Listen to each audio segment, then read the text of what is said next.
to weigh in on this very controversial move.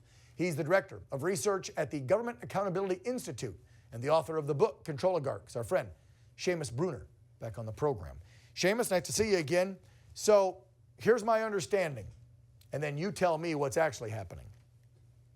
Centralizing all of our data and putting it under one umbrella and letting AI do it instead of humans and having our info at all these agencies, maybe this helps without a data breach within the federal government again of all of our info. I understand maybe that's how they sold it to the president. He thinks it's a good idea. What I don't like is, besides the questions about who Peter Thiel is and where his money came from, is having AI in charge of all of our info. Not that having humans in charge of the IRS hasn't been a bad thing. We've had data leaks, humans screw up, I get all that. So, pros and cons, break it down for me, and then we'll talk about this Peter Thiel guy. But I just want to break down having AI centralized, controlling all of Americans' data. Seamus, good, bad, why? Yeah, Dan, great to be with you. So, like Elon Musk, Peter Thiel, Palantir, he's a guy, there's a lot of pros that could be said. He's funded a lot of conservative causes. He funded J.D. Vance, Blake Masters, a lot of conservatives, and a lot of organizations that have fought for the cause of conservatism. And with that said, conservatives, they don't like a ruthlessly efficient government. They actually like gridlock. They don't want, they know that a government big enough to give you everything you want is large enough to take everything you have. And so while Peter Thiel is a conservative and he does a lot of good things like Elon Musk does, his business partner, Alex Karp, the guy who runs Palantir, donated to Kamala Harris. He's a Democrat. And so as Donald Trump centralizes a lot of these data systems, across big agencies, IRS, DHS, Treasury, Gov, HHS, you're getting all of your Social Security, all of your Treasury, and all of your, health information on every citizen, all under one roof. It leaves a lot of people wondering what happens when the tide shifts. What happens when you get Democrats in power? These contracts are built to last a lot longer than any given president. So even if J.D. Vance were to win in 2028, it would be very hard to remove Palantir when a Democrat may or may not come in, down the road. All right. So the bad news is Democrats get in control again. How could they wield this against the American people?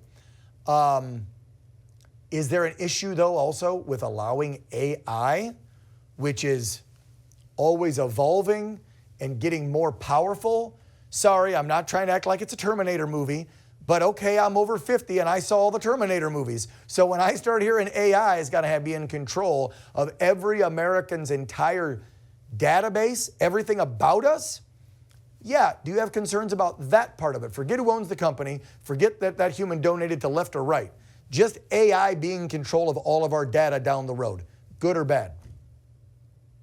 Yeah, I mean, it's bad. I mean, it depends on who's in control of it. I mean, it could be good, it could be bad. But what it essentially creates is a de facto social credit system. Because if the AI determines that you are a threat in some way to the regime, let's just say that a Democrat gets in and Dan Ball is speaking out against the government, the AI may determine that you are a threat to the regime. And so that's not a good thing when it has all of your records. Right. AI could tell IRS, you should audit him. We found something weird in his profile.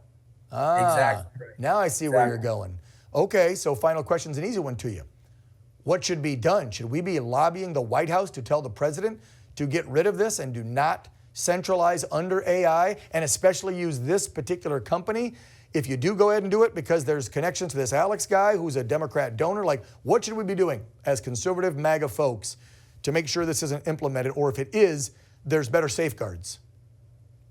Well, I commend you for this is a controversial topic. It's for talking about it. So that's the first thing, is spreading awareness. Well, yeah. I mean, look, I don't go along with Seamus with everything that the Trump administration does because it's 47. Even though I love the guy, I trust the guy, I know he's trying to do the best for the nation.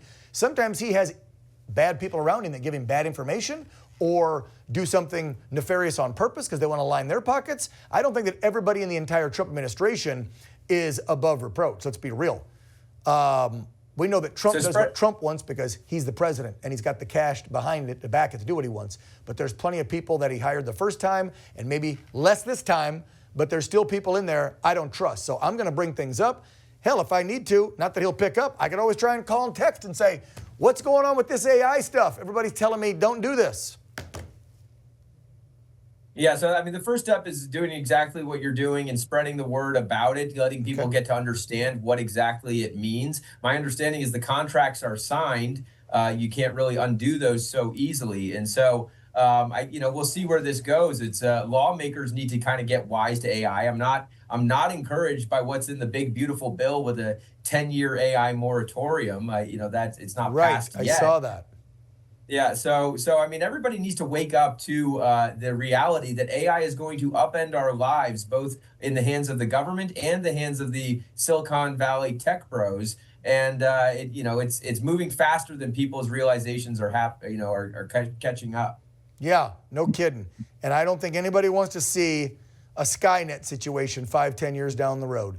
And I know that, okay, you crazy conspiracy theorist. No, that's not out of the realm of possibility if we put AI into our federal government and it keeps evolving and getting smarter and starts taking over programs and then can run more than just our IRS data. What if it gets into the Pentagon and takes things over? Yes, that is feasible, folks. So we should all be paying attention to AI and what our federal government is going to allow it to do on our behalf. Seamus Bruner, as always, thank you, brother. Appreciate you.